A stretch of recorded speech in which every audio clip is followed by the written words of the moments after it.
I was raised here in Montbello, in Denver, Colorado. Transportation back in the 70s was really good. It was cheap.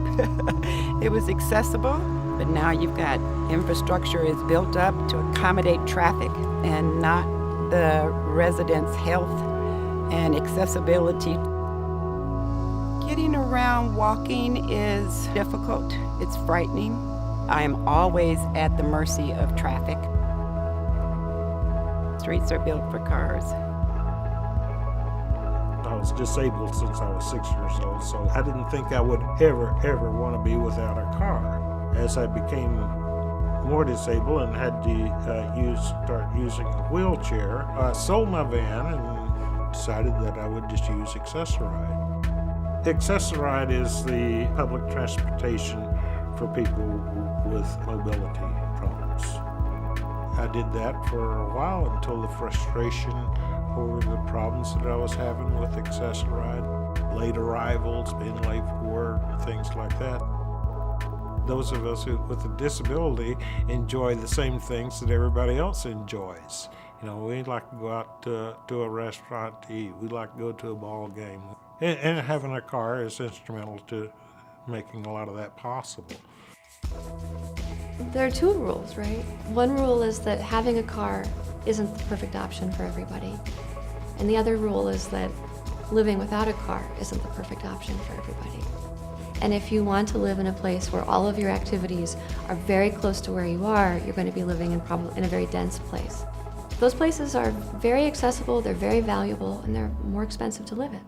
So those are the choices that people face. Not every choice is available to everybody. I live up in the mountains west of Boulder. I don't have a vehicle. Well, what pushed me into the decision is my car died, and it was way too expensive to try to rebuild it. I live below the poverty line. It's forced me to simplify. For many years when I had a car, my primary social community was down in Boulder. And having a car meant I could go to evening and weekend events and parties, and I was very engaged, very active. Yeah. Not having a car really forced me to stop. Cars are necessary if you live in the outskirts of the city. We are literally trapped here in Montbello right now. The only way out is the main artery of using Peoria Street. It's an inconvenience to the pedestrian.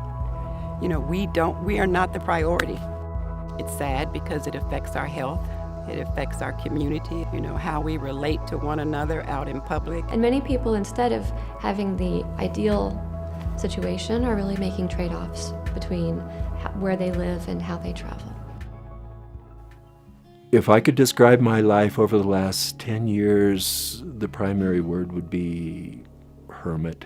And when I had a vehicle, I had freedom.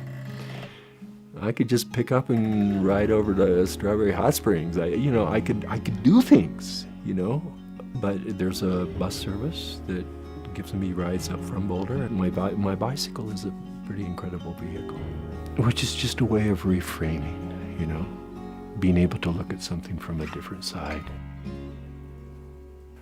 And I have a wheelbarrow. What else do you need?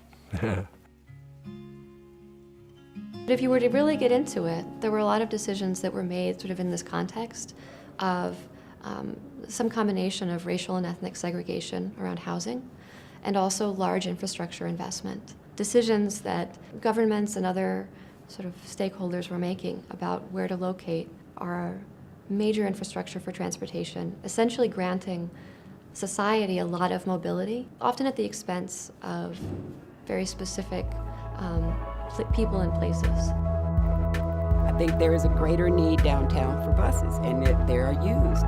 But the communities like Montbello, like Aurora, these communities are suffering. They're being neglected. The thing about the mobility issue is more the infrastructure.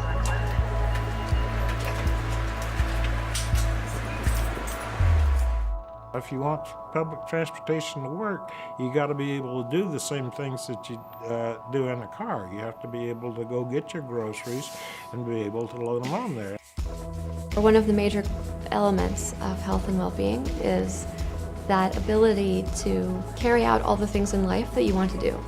Whether that means having a job, going to school, having the relationships in your life you want to have. This might be the single most important thing that transportation can learn from public health, is to think very carefully about the way our infrastructure could affect different people in different ways.